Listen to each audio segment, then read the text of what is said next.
অভিনেতা জিতের প্রযোজনায় বাংলার প্রথম সায়েন্স ফিকশন ও কমেডি ঘরানার ছবি বুমেরাং মুক্তির পরে এবার ভক্ত অনুরাগীদের মাঝে নতুন লুকে ধরা দিলেন তিনি।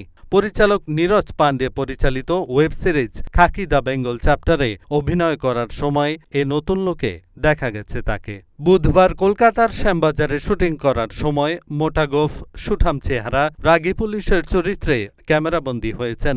কখনো খাকি পোশাক তো কখনো আবার সাদা ফরমালে। ক্যামেরার সামনে আসতেই পুরোদমে অ্যাকশন মুডে জিত, একেবারে পাওয়ার প্যাকড হিরো যাকে বলে। এদিন শ্যামবাজারের শুটিং স্পটে জিতকে দেখার জন্য আশেপাশের বাড়ির বারান্দা, ছাদে সব জায়গাতেই কৌতূহলী দর্শকদের ভিড় ছিল। তার মধ্যে মহিলাদের সংখ্যাটাই বেশি। প্রায় প্রত্যেকেই নিজের ঘরের কাজ ফেলে ছুটে এসেছিলেন।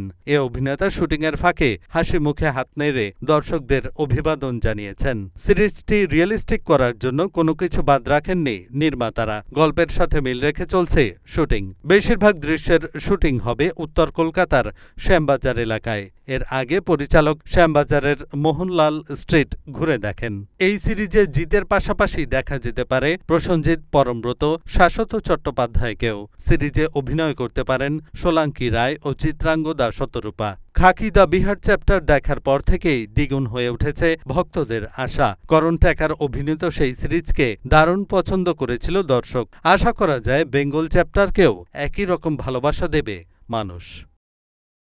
এহসানুল হক, ঢাকা পোস্ট।